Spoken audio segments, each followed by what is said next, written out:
You're a bad girl. You have no right to look at me like that. It's just a job. The daily grind. You're no assassin.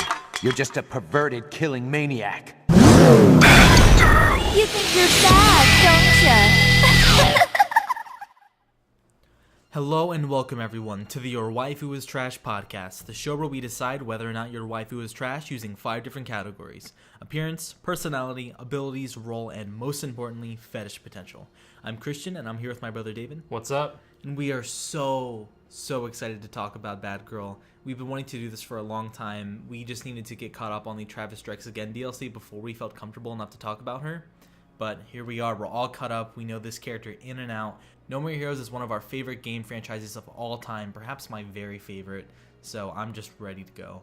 Yeah, we've been playing Suda51 games since he came over to America. Yeah, it's not even just No More Heroes that we love, we're big fans of Suda51 in general. Say what you will about Shadows of the Damned or Lollipop Chainsaw, but I have so much fun playing all of his games. Killer is Dead as well. Killer 7 is one that you've never played and you really need to get to. I owe it to myself to play Killer 7, being such a big fan of Suda51, especially now that No More Heroes is kind of like this central point to this huge Suda51 universe. Yeah, Travis Strikes Again really tied together almost all of his games. Now, for those of you who don't know what we're talking about, Suda51 is a game developer who has made, or is more known for, his gory, kind of fast-paced, quick action, kind of sexualized games even. He's known for some really gritty shit. You know, I never really got that because my first Suda game was Killer 7, and while there are sexual scenes in that game, and while it is very gory, that kind of takes a back seat to the narrative. And when I think of a Suda51 game, I think of like a deep narrative. There's a lot going on with the writing in Suda51 games. At first glance, a lot of them are really just flashy, and it has like this own He's got a flair real to it. sense of style. Of course, he has his own sense of humor as well, and it's all apparent throughout all of his games. And the No More Heroes franchise is his one. It's almost like his magnum opus. It's this series that he started that everyone just kind of hopped on board and said, yes, we want more of this. This is so fucking cool. And in 2007, when I played it when I was a kid, it blew my mind. It changed everything for me. All I wanted was that sequel, and it finally came out. And then Travis Strikes Again happened. Tell the audience a bit about your emotions when you first saw that they were making Travis Strikes Again. I'm going to go ahead and go through my whole spiel about No More Heroes in general. Go for it. When I was little, I saw you playing the first level. You were fighting death metal. I walked in and I just saw blood all over the place. I just saw this gory, crazy game, but it didn't creep me out. It didn't make me feel nervous or anything. I knew it was cool because the way Travis carried himself and the way, just the way that the game looked, you could tell that it was cool and not like fucked up to be fucked up, you know? Yeah, there was purpose behind the bloodshed. Mm-hmm. It was really stylized, not a lot like, the horror games that were coming out around the time, so didn't freak you out too much. I saw this game and I had to play it. You kind of told me what it was. You gave me like a quick rundown. I played it, and like throughout most of my childhood, No More Heroes was like my favorite thing. All the other kids were into like, I don't know, like Mario and Sonic at the Olympic Games. Was that a big deal when you were a kid? Guess. I remember you and your friend were really into the Sonic games at the time, but when No More Heroes became part of your life, Sonic started to really take a backseat. Yeah, No More Heroes really became the thing that I was into. I was drawing the characters. And how old were you? 8, 9? Yeah, I was really young. It made such an impression on me. The music, the gameplay, Travis as a character, it really inspired me. A lot of the works I create nowadays, a lot of my artwork, everything that I do kind of has like a No More Heroes inspiration attached to it. I almost feel about No More Heroes how I feel about JoJo's Bizarre Adventure. It is the game equivalent of that. It was a very formative experience for you. Yeah. Do you think you understood the nuances of the storytelling of No More Heroes back when you first played it? I did. I kind of got it. I wouldn't have been able to explain it, and to this day I still can't really explain what makes the story of No More Heroes so special. It just clicked with me. Then the second game came along, and I was so excited for it, and at the time, and still, I'm pretty sure I liked the second game more. A lot of people think that the second game is worse, and there are many videos explaining why. I'm one of those people. I think that the second game definitely took a step down in both writing and, the game itself is just, it loses some of the magic. Suda didn't write and direct No More Heroes 2, and you can tell. Yeah, I don't know.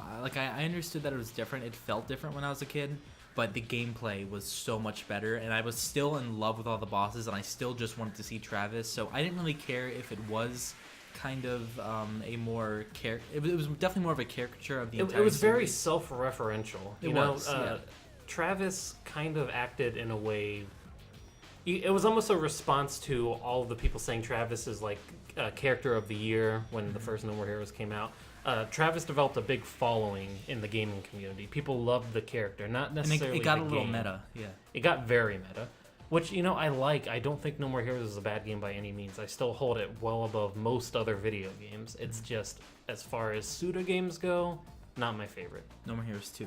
No More Heroes 2. Okay. No More Heroes 1 is fucking great. Yeah, how do you feel about the series overall?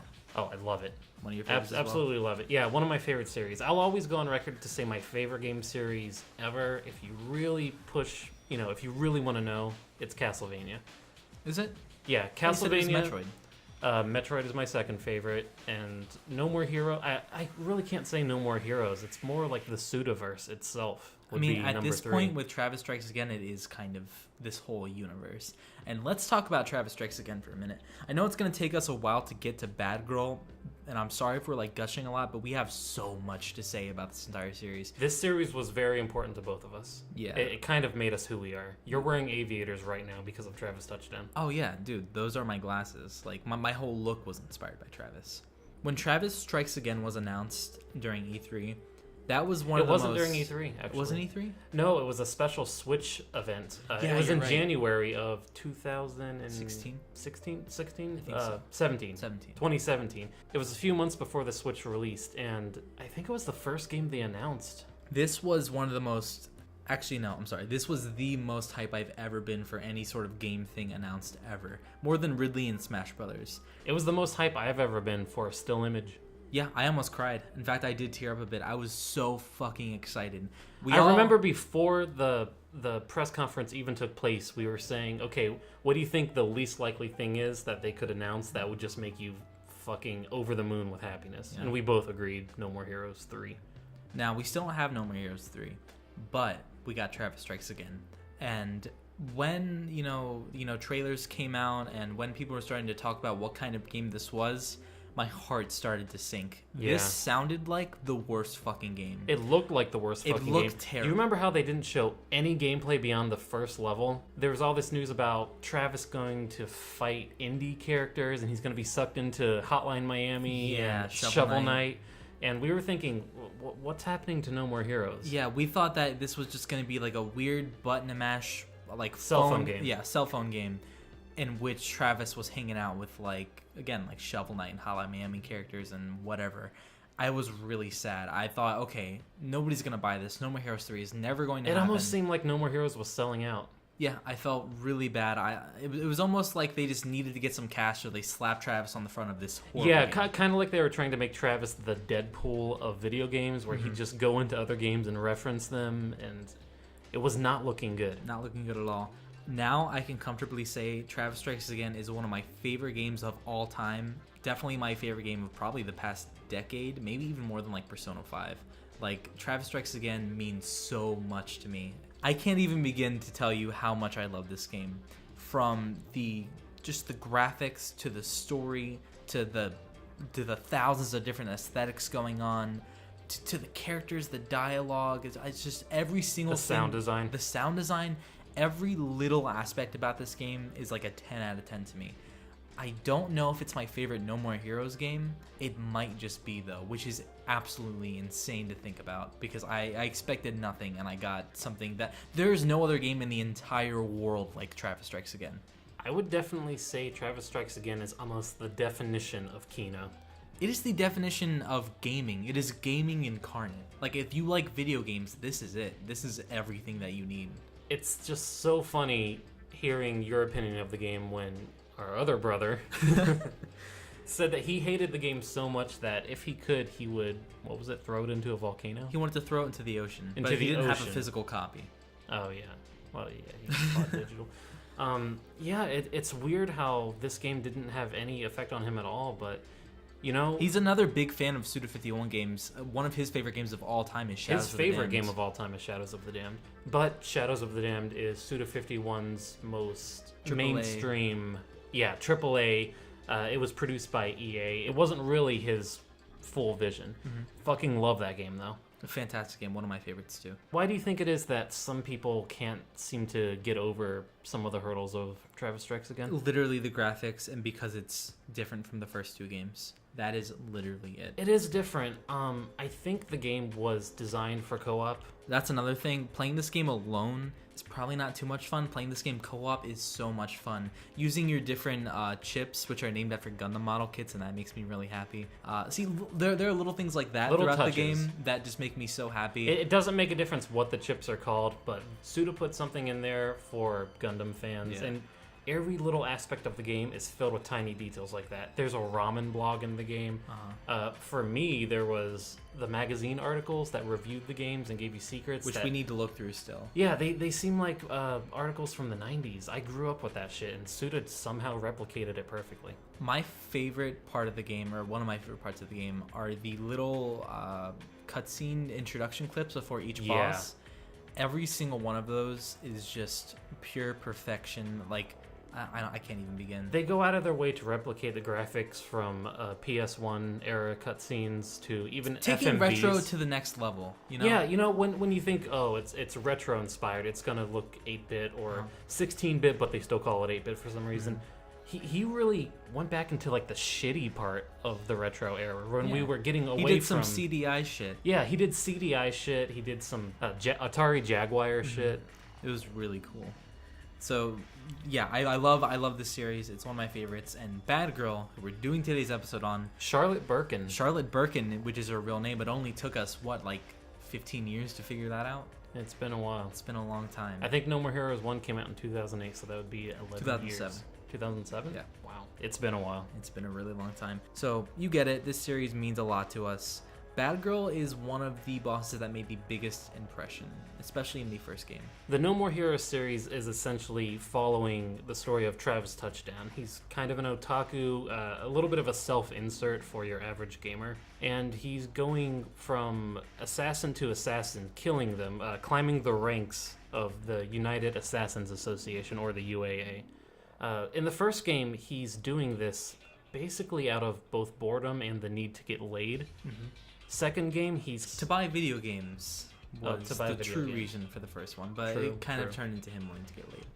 Yeah, well, I mean, it turned into him getting laid pretty quickly. Yeah. The second game, he left and came back, and he was kind of climbing the ranks again. For revenge this time. For revenge for the death of Bishop, his best friend. The most important character in the franchise. Travis Strikes Again was a little different. You weren't really fighting assassins. You were fighting the main characters of other video games. All to bring back Bad Girl. Bad Girl, an assassin that you killed in the first game. Yeah, she was the second to last boss of the first game. She was the character that had the least amount of backstory and character and stuff. Yeah. But just her attitude and the situation that she was living in really made you think, what she makes the an fuck impression. is wrong with her? Yeah. She was also really prominent in concept art and advertising, because her design is so fucking good. So she was always a really interesting character, and it's only until years and years later when Travis Strikes Again came out that we got to find out her entire backstory, her family connections, and everything. And now I would say she's probably the most fleshed out assassin in the entire series. Besides Travis, yeah, totally. Yeah. So before we hop into appearance, let's get through some trivia, and I'm going to go ahead and ask you first. What are your top 5 favorite bosses in the No More Heroes franchise, counting all 3 games? No particular order, just list me 5 of your favorite bosses. Okay, I'm going to give you 5, but these aren't necessarily my favorite fights in the series. These are just the characters themselves. Okay. Number 5 for me is Destroy Man. Destroy Man is the No More Heroes boss. Yeah, he's the definitive what it means to be a No More Heroes boss. He's the one that he's also been in 2 games. He was in the first one and the second one. He keeps coming back. He's probably hilarious gonna be in the every third time. one. He's got a personality that you just can't help but love. Yeah, he's awesome. Number 4 would be 8 Hearts from Travis Strikes Again. All right, sorry to put a halt to everything again, but I got to talk about 8 Hearts for a minute. Yeah, go ahead. Okay, so when the when the concept art for the bosses came out for Travis Strikes Again, I thought all their designs were really cool. Yeah. No More Heroes, the whole franchise, has some of my favorite designs of all time, period. Probably my favorite designs ever in the No More Heroes franchise. And 8 Hearts is, like, top 3. Like, it's such a good design. He looks fucking incredible. Such an incredible design. Love the colors. When I first saw this character, I was like, cool. Really cool-looking boss, whatever. Little did I know it was fucking Johnson from Shadows of the Damned. What a surprise that was. I couldn't believe my eyes when that shit happened. One of the hypest, if not the hypest moment I've ever had in a game was starting up, was it Killer Marathon at first? It was Serious Moonlight. Serious Moonlight, yeah. And all of a sudden, this game changes into fucking Shadows of the Damned 2. It's a fucking ride from then on out. You go through Shadows of the Damned again as Travis Touchdown. At the end, you fight fucking Johnson, who is now a superhero trying to avenge the death of Garcia. Spoiler alert. And you know what? If you don't care about Shadows of the Damned, if you don't know Shadows of the Damned... Most people don't. And Yeah. that's the thing that really surprised me about it is we fucking love Shadows of the Damned. And it's basically a forgotten game. Yeah, pretty much. And even if it's not forgotten, there's a lot of like negative history about the game. Yeah, Its development. even people who know Suda51 games and play them religiously tend to have like a really negative view of Shadows of the Damned. So us being huge fans, this is like Kino made just for us. This Yeah. is like it was like I would have never guessed. guessed we'd be fighting Johnson as a No More Heroes boss. Not only theme. that, he has one of my favorite boss themes in the entire series as well. Really fucking cool song. And you mentioned how Bad Girl was fleshed out, but now I think Johnson is pretty well fleshed out too. He has an entire game where I cannot believe Johnson is a No More Heroes boss. Sorry, I had to go ahead and talk about that because it's so cool. dude, fucking thank you, Suda. Merry Yeah, Christmas thanks, to you man. too. All right, continue. Who's your number 3? Number 3 is going to be Captain Vladimir. Vladimir was really cool. I liked him a lot. One of the few No More Heroes 2 bosses that I'm going to put on my list. Actually, the only No More Heroes 2 boss on my list. I like No More Heroes 2 boss designs a lot, but the characters themselves weren't nearly as They aren't well as written. fleshed out as the characters in the first game. Yeah, And they're if you do kind wanna- of spectacle. Yeah, and if you do want to find their backstory, you got to do some digging. You really do. Captain Vladimir seemed like the one who I was the most interested in figuring out like what his whole deal was. Yeah. He's kind of this spacesuit wearing guy who has control of. He was based off of the Fury from Metal Gear. Yeah, he has control of Russian satellites, and it's just like, how are you existing, dude? Really cool boss theme as well. Again, not to mention the series has a fucking And killer soundtrack. Wasn't it implied that his body had rotted away, and all that was left was his will inside of the suit? Something like that. And that's why when the helmet comes off, nothing but space Yeah, dust it's implied comes that out. he's maybe a ghost. Who knows? Again, there's a lot to really look at there. That would be the second ghost you fight in No More Heroes 2. Yeah, true. They were on to something there. Number 2 is going to be Bad Girl, so we'll save the Bad Girl gushing and talking for when we get to her. Number 1 favorite No More Heroes boss of all time for me is Jean. Seriously? That's your favorite fight? Oh man, if we were doing this episode on Jean, I'd probably have a lot more to say. Really? Because I love Jean. I love the concept I of her. didn't know that. Do you want to do a Jean episode? I will 100% do a Jean Dude, episode. fuck yeah. All right, cool. I didn't know you wanted to do that. Awesome. Dude, I can talk about No More Heroes any day. Yeah, Jean was just, oh man, her design is one of my favorite female designs in anything ever. No way. Yeah, Really? I love Jean. What? Yeah. You've never said a word about Jean to me. Yeah, Jean is a 10 out of 10 for me. Appearance-wise, design-wise, What? fucking love her. Okay, Her cool. backstory is both tragic and you're kind of on her side, but at the same time, she's fucking insane. Yeah. And I don't know. She seems like the perfect foil for Travis, and I kind of wish we had more to go on than just her intro cutscenes. But man, dude, I love Jean. Unexpected. I mean, she's a great boss, don't get me wrong. One of my favorites in the first game as well. Yeah, not to mention the gameplay of the boss fight itself is very It's a interesting. really hard fight. Yeah, it's tough. I'm going to go ahead and give you my top 5 favorite as well. Now, for mine, it's going to be less just the character, and I'm also kind of thinking about the fight as well. Yeah. So it's kind of overall for me. No particular order. Number 5 is going to be Doppelganger from Travis Strikes Again.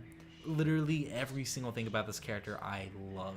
We first see him in an FMV cutscene. Yes, That's live action. That makes an impression. Okay, so I'm a big fan of this. I've talked about it before on the podcast, Halloween Horror Nights. Yeah. And Doppelganger's introduction is such a like Halloween Horror Nights house concept. Yeah, it seems like one of the videos they'd be playing right as you enter the house. This guy is like a classic serial killer type character. Like I could see him up there with like Michael Myers and Jason and shit. And he's just got this really cool personality and aesthetic. He's always like teleporting around, and there's like static wherever he's at. And as you're going throughout his level, you find out his history, and you see all the killings he's done, and you see how he went from just like a successful person to like a cannibal serial killer. It's almost really creepy, some of the stuff that you see. And some like his killings and all that. And then once you actually get to the fight, he's doing fucking JoJo poses and shit. He's like Kira from Diamond is Unbreakable. Yeah. Oh, well, I didn't even make the Kira leap, but yeah, you've got a point. Yeah, so I really like Doppelganger. He's just... It's funny you mentioned classic movies because he might be Dracula.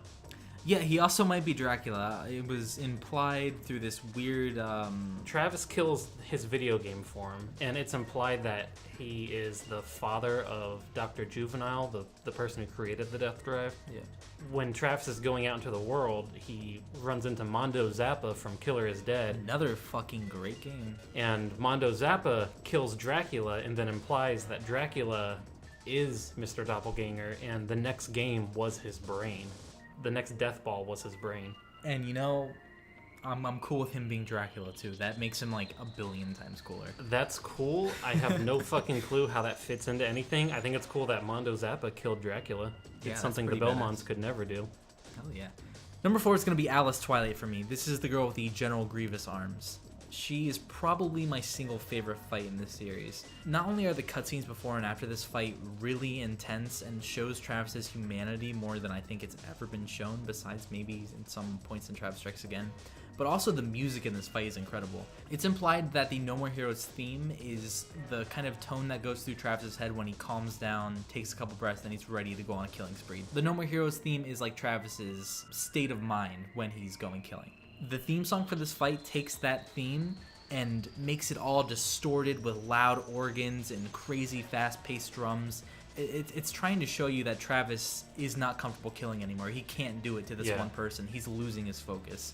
And that just little things like that you have to pick up on in order to appreciate fights like this. I love it so much. He's probably There's my a favorite lot fight of in this storytelling in No More Heroes that has nothing to do with the script. Mm-hmm. It's entirely in the music and in the way that the characters move. Mm-hmm. We'll talk about that more when we get to Bad Girl. But yes. God, we haven't even started the episode yet. This is going to be a long one. This is going to be a long one. I do like the fact that Suda51 can tell you so much about Travis's state of mind with just music cues. Absolutely. My number 3 is going to be Destroy Man. Enough said. He's fucking Destroy Man. Whatever.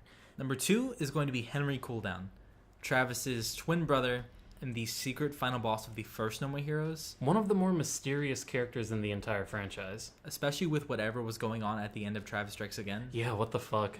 Whatever. I don't know what's going on with Henry. But, man, that last boss of No More Heroes 1, absolutely incredible. Fighting in front of the hotel with, oh my god, the song that plays during that fight. It's like intense Irish tap dancing mixed with the longest and most intense guitar solo I've ever fucking heard. Like, whoever was shredding on that guitar, holy shit. They don't have fingers anymore. He was killing it. Just a really, really nice, intense fight. I typically really like boss battles that are on equal grounds. Yeah. You know, where you're equal with the boss, and this one was totally like fighting yourself. It was awesome. So that means that Ryuji is going to be your number 1, right? Ryuji is not my number 1. While I do think Ryuji was pretty cool, and I thought it was interesting that you finally got to sort of fight someone who was similar to Darkstar, who was supposed to be the last boss of No More Heroes 1. Yeah. Might I add, Darkstar is one of my favorite designs of all time. Do you believe that Darkstar is Travis's father? No. Neither do I. Yeah, I really like Darkstar's design. One of my favorites of all time, period. That's a fucking Kino design. It really is. It's really cool. And then finally, 8 Hearts. I've already, gushed about him, but holy shit. I love 8 Hearts. He's your number 1? No, this was in no particular order. My number 1 is probably Alice Twilight, though. You always tell me that she's your favorite fight in the There series. was just so much going on in that fight. It really encapsulates the entire series and the progression that Travis made to get to that point. I also don't hate Jasper Bat Jr. A lot of people are going to shit on him, but I really liked... When I first fought Jasper Bat Jr., I was like, is this it? Is this really it? I was kind of let down by the end of No More Heroes 2. It left a sour taste in my mouth. Now I kind of get it more. I enjoy Jasper Bat Jr. for what he is, but See, I don't know. I got it perfectly as a kid. See, I was playing No More Heroes 2 as like a preteen who was really into No More Heroes and seeing cool shit, lots of blood and action, and I still like Jasper. I got it. I understand what it meant. So I still really enjoyed that final fight. Okay, I will say this. I was ready to kill the fuck out of Jasper Bat Jr. by the end of it, especially when he shows like the heads of all Travis's friends right before that who fight. are fine. They're good. Yeah, they're fine. It was a fake. Yeah, I don't know, man. Jasper Bat Jr. Okay, the first No More Heroes, you had assassination missions to kill the CEOs of a company called Pizza Butt. Yeah. And it was just a Pizza Hut, but a butt joke. Whatever, fine. Second game rolls around, they retcon that so that it's Pizza Bat, and now Jasper Bat Jr. has all these bat themes, and he's a bat CEO. So you're essentially killing Papa John, but Elmer Fudd Bat version. It's like, where the fuck did that come from? I like it. It's cool. What a twisted pun. I think it would have been I think people would have been less salty if there were a secret boss like how there was Henry in No More Heroes 1. Yeah. I think if there were like another rematch with like a previous character or something like that. I would have liked to fight Henry again on the top of the tower. Dude, not to fucking mention Let's Shake, one of my favorite characters like in all of video games. I fucking love Let's Shake, dude. I didn't know you liked Let's Shake that much. I really like Let's Shake. He's awesome. Okay, but I think we've done enough rambling. We are 30 minutes in, and we haven't even fucking started talking about I would just like to Bad say, Girl. but before we get to Bad Girl, No More Heroes is just filled with great characters. We haven't even mentioned Holly Summers. We haven't mentioned Shinobu. We haven't mentioned Speedbuster. Dude, Harvey Moiswitch Volodarsky. He was my favorite when I was a kid. I loved that fight. Awesome. It's so hard to really drive these in.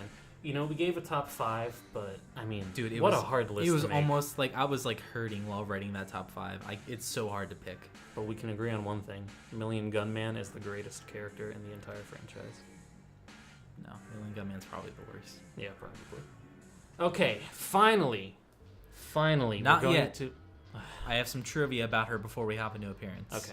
So we're talking about Bad Girl, just in case you guys forgot, and just in case we lost you, we're talking about Bad Girl. Second to last boss, No More Heroes 1. Ready? Ready for some trivia? I'm ready. She was the third character to be resurrected in the series. The third boss character to come back to some sort of degree. Let me think. We had Destroy Man was brought back as 2 Destroy Men. Yeah. Who else was brought back? Let's Shake was brought back. Let's Shake. Oh yeah, I forgot about that. He was brought back, and instead of being a punk Nazi scientist man controlling this giant earthquake machine, he is now the earthquake machine. Was Let's Shake a Nazi? Pretty sure he was. I think the brain was the Nazi. The brain was the Nazi. Yeah. That's Dr. Let's Shake. Right. Or was that his grandfather or something? I don't fucking know. I would like to know the story of Let's Shake. Me too. I don't. I like him the way he is. Second piece of trivia. Bad Girl is often associated with the number 33. It's on Batman's car. She wears a jersey that says 33. I think somewhere... Like, wasn't that an Batman's number when he played baseball professionally? I think that was his number as well. And apparently, I looked it up. I was trying to find, what that meant. And apparently 33 is like a very zen kind of number. It represents like peace and neutrality and stuff like that. Does not describe Bad Girl at all. I think that's the kind of ironic thing Yeah. about it all. And finally, our last piece of trivia. Apparently, for a long time, people thought that she was Dr. Peace's daughter because you also fought her in a baseball stadium. Jennifer? Jennifer, Was yeah. that his daughter's name? Yep. Yeah, you know what? You're right. Wow, dude, we are 33 minutes in. We haven't even mentioned Dr. Peace. Another just... He almost made my list. Yeah, he almost made mine. That as well. fucking song is beautiful. Beautiful song. All right. I think we've got everything that we needed to ramble and say about the series out of the way. I think we're ready to start the podcast and talk about Bad Girl. Let's talk about Bad Girl. Ready to hop onto appearance? Appearance. Now I know you have a lot to say, I do. so let me get my shit out of the way. Go ahead. I don't think we're supposed to find her attractive. Now, the illustrations that they released, the marketing material, what you're going to find first when you search her up, looks very attractive. Yes. She's, in the pink Lolita-style dress. Her boobs are nice and pushed up. She's got her tongue out. She's, like, holding her bat in, like, a cool Our kind thumbnail. of way. Our thumbnail, yeah, just take a look at that. Her in-game model doesn't quite look like that. She Her looks in-game fucking crazy. Her in-game model, her eyes are so detailed. She looks like a member of the Resident Evil 7 family. She kind of does. She's got this fucking insane 1,000-yard stare. Yeah. She almost looks sick. She's kind of got bags under her eyes. Yeah. She's... I have that on my notes as well. She's got a crazy fucking look in her eye. Yeah, and that's not in any of her illustrations. Yeah. You see the concept art, you're playing the game, and you finally get to Batgirl. Like, you hear her voice and her introduction, and you kind of don't know what to expect. You're expecting, like, kind of an attractive, prettier, but, you know, kind of sadistic girl. Then you see her in-game model, and, dude, she looks fucking nuts. And like, her hair's messed up. Her eyes, again, the detail in her eyes were crazy. Yeah, there's a lot wrong with her. The way she moves, you can just smell the alcohol coming off of her. Yeah, she's quite a drunk. That's another thing. She probably smells like beer. I think the DLC for Travis Strikes Again kind of describes her look in 2 perfect words, and that's bubblegum princess. Yeah, or at least that's what they dress her as. Yeah, that's what she's portrayed to be. Bubblegum princess at all. No, she exudes drunk psycho bitch. Yeah, the alcohol isn't doing her any favors, and her mental state is in a really bad place. Very. So let me ask you this real quick. What is your favorite look for Batgirl? You have her in-game model, you have her concept art, you have her concept art for Travis Strikes Again, and then you have her look in Travis Strikes Back, when she looked like a fucking 80s anime character. I really like all the illustrations for Travis Strikes Back. They capture something about the characters that nothing else really captured. Even Travis looks so different from normal. I gotta go with her in-game model from the first game. Mm-hmm. As far on like an attractiveness scale. Oh, on an attractiveness scale, probably the retro design. Yeah, I really like her look in Travis Strikes Back. Like 10 out of 10 waifu right there as far as appearance. Yeah, unfortunately, she doesn't really look like that. No, she doesn't. I'm giving her appearance a 7. 7? Yeah, I think she's attractive. I think you clean her up a little bit. She could possibly be an 8 or a 9. Mm-hmm. But, I mean, she is scary looking. Yeah, she is really scary looking, but that adds a lot to her appearance for me. I kind of like that. Now, I wouldn't date a girl as crazy as her. No way, no how, not happening, not today, not me, no way, Jose.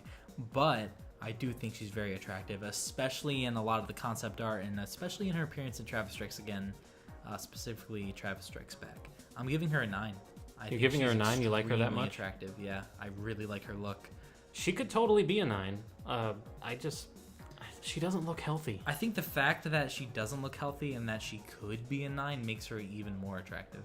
I get where you're coming from, and I could totally agree with you if it wasn't for her personality. Yeah, let's go ahead and talk about that personality. Okay, where do we even start? She is literally like her brain is fried. Yeah, she was tortured in an electric chair, brought to the brink of death because genetically her family apparently goes Super Saiyan when you do that. Yeah, but so it fucked her up. Just some history real quick. Bad Girl's father, coincidentally named Bad Man. Not a coincidence. He named himself that in her honor. His real name is Shigeki Birkin. Shigeki's his first name? Shigeki. No way. Yeah. Oh, okay, that's kind of cool. I didn't know that. Huh. I didn't pick up on that. That's cool.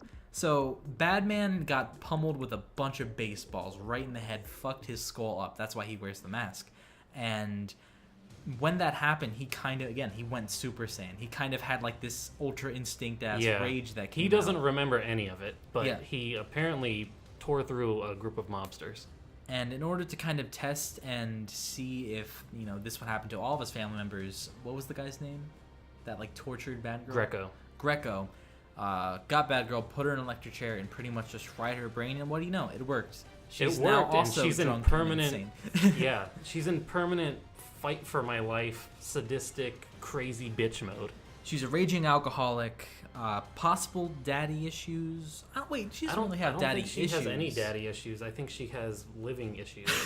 She has life issues. She can't control her emotions. In the middle of her fight, she'll break down and cry, and this is kind of a tactic for her, but I don't think she's I put that actually... in abilities. I think that's... It could be a tactic, or it could just be drunk. Well, she may use it as a tactic, but I don't think she's actually controlling it. I think she's actually breaking down and crying, and then going into fits of rage where she can't control herself.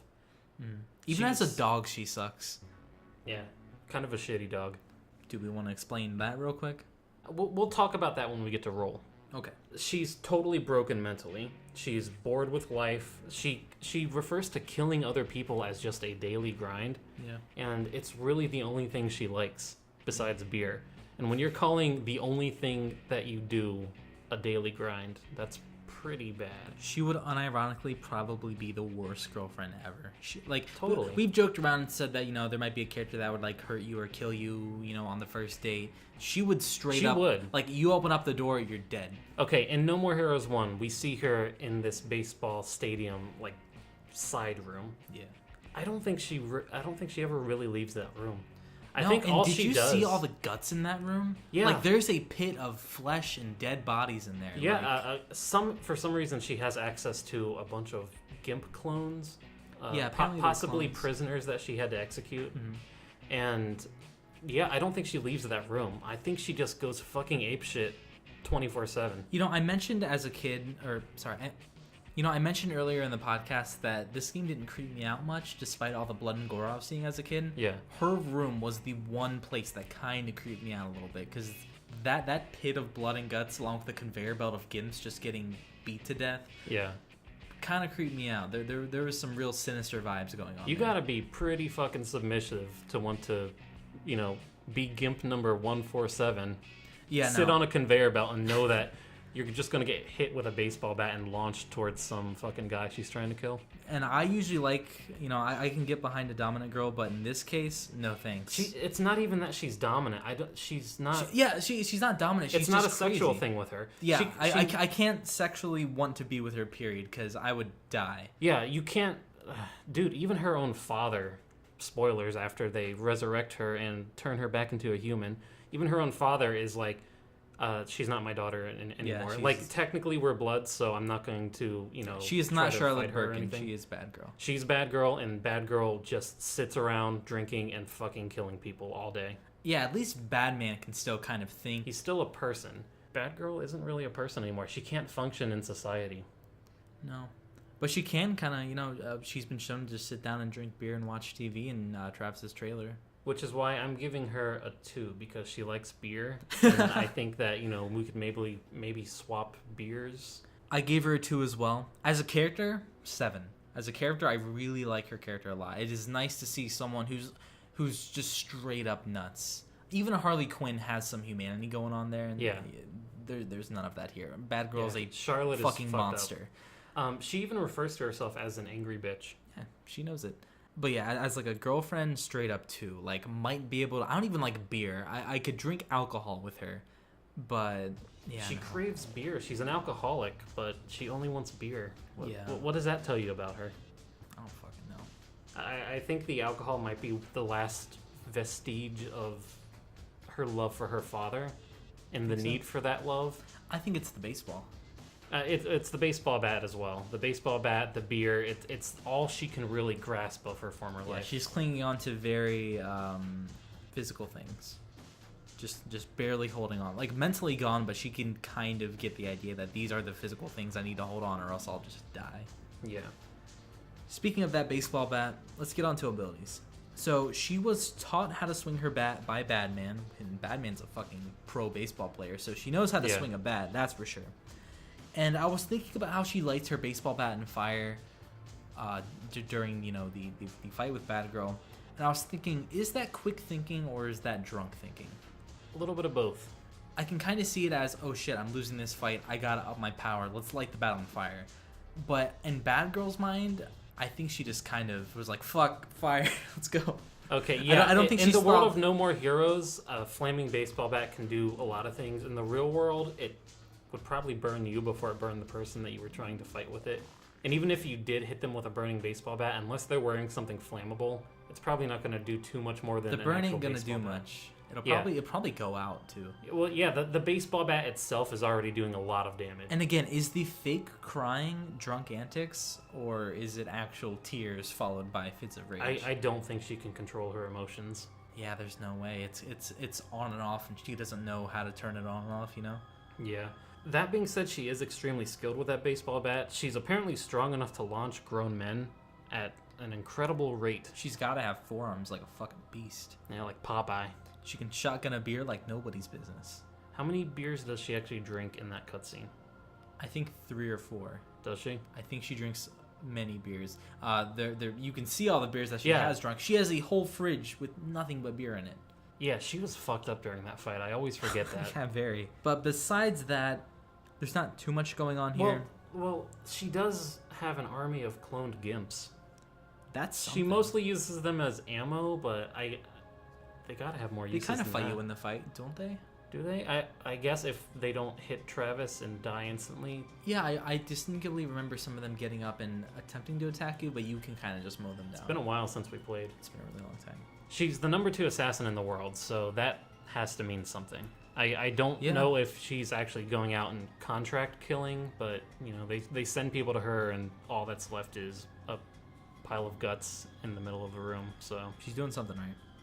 I'm gonna go ahead and give her abilities a 6. I think there's some really interesting, unique stuff going on here that I can't really find anywhere else, and I don't know. Maybe I can go play baseball with her or something. I was gonna give her a 6. I bumped her up to a 7 for one reason and one reason only. Yeah. She's the only character in the series, as far as I can tell, that technically defeated Travis Touchdown. She did, and Travis Touchdown is known to be a fucking legendary assassin. Yeah, and she makes Travis admit defeat and give up. She crushed his will. I mean, the moment she dies, she's got a beam katana sticking through her, and she's still wailing on Travis. Mm-hmm. Yeah, full force. Yeah, she has to fucking win. She's so drunk she can't feel for that no pain. Purpose other than it's what she does. It's the daily grind to her, yet she's still going at it. She can handle her alcohol too. That's part of it. Can she handle it? I can't fucking tell. It's all just a mesh. Does it matter to her? Dude, this character is probably the most broken mentally that we've ever had on this show. And we've had some crazy ones. Probably most broken we're gonna find, don't you think?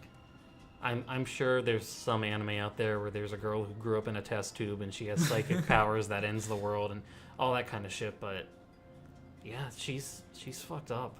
An electric chair can do a lot to you. One of my favorite aspects about Bad Girl is how real she is too. Literally anyone can have this actually happen to them. Well, the world of No More Heroes is exaggerated, but you can be pushed over the edge. Most people in real life just end up drawing stuff with shit on the walls. That's what real insanity is like, but there's some violent girls out there. Any woman who's ever cut off their boyfriend's dick, I think they have a lot in common with Bad Girl. Yeah, totally. You want to hop onto that roll? Let's hop onto that roll. So in No More Heroes 1, she was just another boss. She was the second to last one, of course, mysterious and truly memorable. She didn't make an appearance in the second game, but in Travis Strikes Again, she is kind of the driving force for the plot. She is what they're going after. What a surprise that was. Really cool. I think Suda kind of knew that everyone liked Bad Girl a lot. Yeah. And everyone was a big fan of her design, so... I think Suda was a big fan of her. Even in Travis Strikes Back, they mentioned the fact that not only are very few people buying the DLC, but the people who did probably bought it for Bad Girl. I mean, I didn't buy it for Bad Girl. I bought it because we fucking love No More Heroes, and we're going to support this no matter what. Killer Marathon was so much fun. Killer Killer Marathon might have been the most fun I've had in a level of a video game since fucking Goof Troop on the SNES. Are you serious? Oh man, it was as far as the co-op experience goes, especially. Yeah, it was so fun. It was I want to go back and play it again. I'm saying a specific level of a video game. Mm-hmm. It was Killer Marathon was a lot of fun. When we found out that it had a time limit. Yeah. When you're slowly walking on the moon, there's so many memorable points to that level. Dude, yeah, we just played this yesterday, and it's a long level, and it's really hard. And it's punctuated with a fucking killer boss fight, and your reward at the end is playable Bad Girl. Hell yeah. Finally. Not to mention, in Travis Strikes Again, you get Batman's backstory and Bad Girls as well, and it's so cool because in 2007 all the way to right now, it took this long, and we're finally finding out the truth about this character we had such an intrigue in. This really obscure character. It makes me so happy that we have the opportunity to be able to look at this character in a new light now, and in such an interesting way that nobody else is ever going to do. So as far as her role goes, it just makes me happy. Yeah. I'm so happy that she even has a role in modern gaming.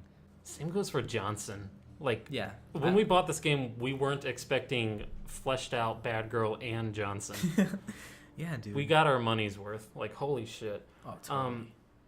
Learning her backstory in Travis Strikes Again, it's weird how this world can be so hilarious, but at the same time, Badman Strikes Again, it almost felt like this video that you'd see on the dark web. Yeah.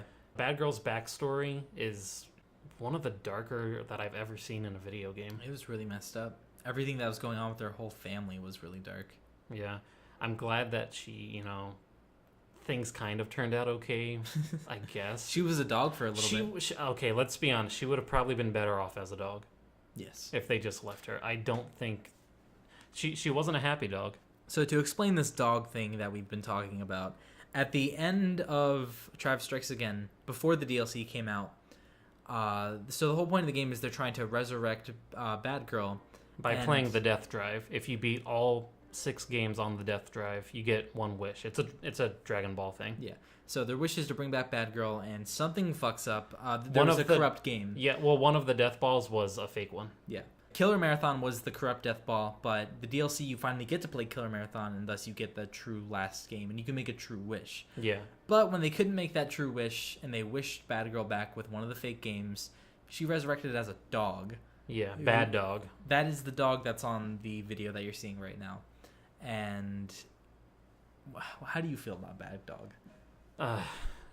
Okay, you kept wanting to show me this design whenever you could, and to me, it's the epitome of a cursed image. I hate looking at this fucking animal. See, I drew it on my paper. Oh shit, you drew Bad Dog. Yeah. What the fuck? So every time we started up Travis Strikes Again, I'd go over to Bad Dog and we just watch her growl at the screen for a little bit. David would always feel slightly uncomfortable. I would too, but I was laughing throughout most of it. Such a weird, a very Suda 51 decision to turn Bad Girl into like this weird anime dog. Not to mention when we first see Bad Dog, it isn't the render; it's this weird Chihuahua Photoshop. Oh my god, it's so fucking Suda funny. being Suda. Having fun in a very stylistic way. So she turned into Bad Dog for a bit, but after you get the true ending to Killer Marathon, Bad Girl's back, and she doesn't really have much of a beef with Travis anymore. They're cool. Everyone's cool. Everyone's chilling out the trailer. Bad Girl's drinking her alcohol. Everything's fine. Is everything fine? Not really. I don't know. Everything. I mean, okay. We not see fine. her chilling out in Travis's trailer because she's playable now. Yeah. Storyline-wise, Badman mentions that he doesn't really want to talk to her. She's a different person, and they part ways. Yeah. I don't know if she's cool with Travis. I don't know. We'll have to see in No More Heroes 3 someday. I'm gonna give her role a 5. Really? I know you're gonna give her a higher score. I think if she wasn't I think if she had an actual storyline in Travis Strikes Again, it would be great. We get Badman's backstory and his motivation, which gives us more of her backstory. It's very much tied to her as a character, though. Yeah, You I would have liked understand her to so have a much goal. more. Yeah. I understand her more, but I also understand that there's nothing really left in her to the point where it's almost a waste resurrecting her. I don't know. She's clearly a bad person who is going to leave the world a worse place the more she's here. There's some really interesting things going on with the character, like when they turn into her a dog, and finding out her whole backstory that we've been waiting I really think years and years to find out about, and of course just her initial introduction in the first game was so iconic and memorable. There's literally nothing about her role I don't like, and just seeing her now is just so special to me. I'm giving her an 8. Okay, you're convincing me, and it's really because of what she represents in No More Heroes 1. There's no other character out there like her. I'm going to bump her up. Good. I respect the bump. Yeah, I'm going to bump her up to a 7. I think her role in No More Heroes 1 especially, you read between the lines there, you see what that fight meant to Travis. Yeah. And, yeah, there's a lot going on there. Really affected him. God, what's up with No More Heroes in the number 2 rank? Number 2 rank is saved for very special bosses. Yeah, they always have. Let's hope that No More Heroes 3 keeps up the tradition, and we're fighting Mr. Black Hole and Mr. Wormhole. Oh, I fucking hope so. Okay, for those of you who have stuck around this long, who really care about No More Heroes, apparently, I'm thinking, honestly, I'm thinking whoever's made it this far, probably a big fan of No More Heroes. I don't think we got to explain much anymore. Fucking Mr. Black Hole, Mr. Wormhole, I think they're Destroy Man. You think so? Yeah, I think that Destroy Man has evolved beyond technology and is now like an astral figure. But like I'm thinking he's like cosmic scale now, but he's too stupid to really know. And what destroys more than a black hole? A wormhole. Yeah. Ready to get on to the most important part of the podcast? Fetish potential. Absolutely. Let's get it going. There's some stuff going on here. Okay, if you're into DDLG, you know what that is? Of course I know what DDLG is. Every girl in the world is into that. Have you noticed that too? Like, holy shit. Most girls I've ever met are into DDLG and hands. Yeah. That's just kind of a thing. Girls like big hands. Girls have daddy issues. Yeah, I guess. More so than men have mommy issues. Like, men do, and I guess that's where the whole girls thing is from. Girls just like calling their dude daddy. It's been a thing forever. It's cute. It was kind of considered a redneck thing for a while, but now it's kind of coming back around to just being the thing that you call your man. It's such a norm, honestly. It doesn't most girls are into it. It's cool, whatever. If you're into like Lolita fashion and like cute shit, that can kind of go under the huge umbrella that is DDLG. Yeah. So there's that. There's like spankings. Travis says something about spankings at one point. Yeah, but does she like being spanked? I would assume so. If you like psycho bitches and crazy women who will ruin your life, if you like stockings and drunk girls, I think pretty much everything that, again, is under the umbrella of DDLG you can kind of get with her design. Yeah, DDLG is definitely kind of what they were going for. Totally. You could say, because she launches gimps at you that she's a dom. I don't get the dom thing from her. I just get this sadist thing from her. It doesn't matter who you are. She just wants you to be hurt and she wants you to die. Yeah, you can sexualize that if you want. It's easy to. But if we're talking about what's actually shown through her character, no, she's not. But let's say that she somehow is able to love you. Mm-hmm. I think there's a term in Japan for crazy girls who become obsessed with you. Tsundere? And tsundere? Yeah. Is that it? Tsundere, whatever. Yandere. Fuck, Yandere. Sorry. Okay, you were on the right path there. Yandere. If she's capable of love, she would probably ruin your life if she loved you. Yeah. She would probably kill your family. Yeah, she would do a lot of really fucked up, sick, twisted shit. It would not be a good love.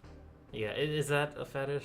Like, yes. Destroy my family, destroy my life, kill my dog. There's a fetish for everything. You gotta really hate yourself to want to date somebody like Bad Girl.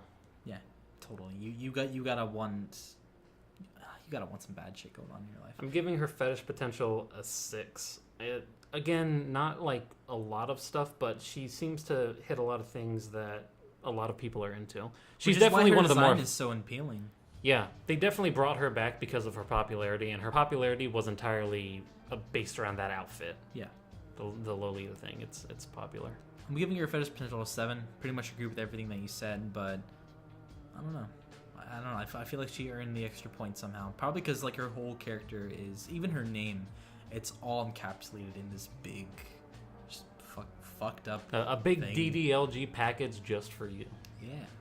So I've added all my scores together, and I ended up with a final score of 29 out of 50. Not too bad, but I seriously would not want to date this person at all. I ended up with a score of 32 out of 50. Wouldn't date her, period. Would never happen. I would never in my life date her. But I think she is an exceptional character and a very important part to one of my favorite gaming series, if not my absolute favorite game series of all time. That gives her a final score of 61. So well earned. You think so? Yeah. Like, terrible girlfriend, and I know this is a show about waifus and stuff, but this was really our No More Heroes episode. Yeah. This was less about Bad Girl and more just our chance, our opportunity to tell someone in the world how much we like No More Heroes. And I'm sorry if we gushed a lot on this episode and really rambled, but it's hard to put into words how we feel about No More Heroes. It really is. You'll get another No More Heroes episode. We're going to do Gene now. We'll keep it a little tighter on the next one. Yeah. This was really us just letting loose. So, Christian, where do you take an angry bitch like Bad Girl on a date? My true answer is I wouldn't, because I wouldn't date her. Yeah. But for the sake of the podcast, I'm going to give you a super meta answer. I'm Yeah. going to play Travis Strikes Again with her. You think she'd like that? Yes, I'm going to keep her mind occupied. I'm sure she'll love the fact that she's in a game, and she'll just shotgun some beers, keep her focused, and like get out the moment we finish the game. Or perhaps she'll get so into it that I can probably leave mid-game and just kind of let her do her thing. Yeah, you need a way to escape. Yeah, you need an escape route. A little bit of a basic answer, a little meta, but fuck it. I'm going to play Travis Strikes Again with her. Also, just such a fun game. I want to replay it. What about you? My answer was fuck no. I would not take her on a date. Just no? Just straight up no. Hey, I give the answer to Elsa, so... Yeah, I guess. I know I'm the guy who's supposed to come up with the fun, cool answer, but... Good God. Bad girl is just so fucked up. Yeah, you would actually die. If you went on a date with her, you would die. Yeah, she doesn't do anything but kill. Mm-hmm. I guess I gotta give you a real answer for the date, though, so... I'd probably take her to Oktoberfest. That'd be cool. Yeah, a beer celebration, you know? It's one of the only things that she seems to kind of enjoy beyond killing. She maybe we'll start keep her... riots. I think I could focus her on the beer. Think so? Yeah, just get her fucked up. Just fill her up. Yeah, fill her right up. Respectable answer. Does she beat Lammy as our waifu for laifu? Hard no. Hard no. Like, not happening. Yeah. Like, period. Like, she's not even a waifu. Like, she's, like, I don't even want to jack off to Bad Girl. Like, I straight up just, like, she's insane. She's like Slender Man. You know how if you know Slender Man, if you jack off the Bad Girl, she knows your location. Yeah, that's pretty much it. And I'm just not about that. So, no, Bad Girl's, like, even though she got, like, a really high score, that's just us loving No More Heroes and her character. Yeah, that tells you right there how bullshit our scores are. Yeah. You know? Our scoring system is bullshit. We're just using it as an excuse to talk about characters that people we like enjoy. numbers. People like numbers. On paper, Bad Girl's fucking awesome. There it is. You know how I say at the end of every episode we come to a weird conclusion? Yeah. People like numbers. People do like numbers. That's not even a weird conclusion. Why do you think DBZ is so popular? That is true. Again, thank you very much for sticking through on this really long episode. For those of you who are also fans of No More Heroes, good shit, right? Really good series, am I right? Let us know who your favorite bosses are from the series. Make sure to like, comment, subscribe, hit the notification bell, all that good stuff. If you want to email us, that is waifutrashpodcast@gmail.com. Our Twitter is waifu_podcast. Our Facebook is the name of the show. And if you really like what we do and you want to support us on Patreon, that is Your Waifu Is Trash. Again, thank you so much for watching this long one. We hope you enjoyed. David, do you have any last words? Travis needs to be in Smash. Do it for him.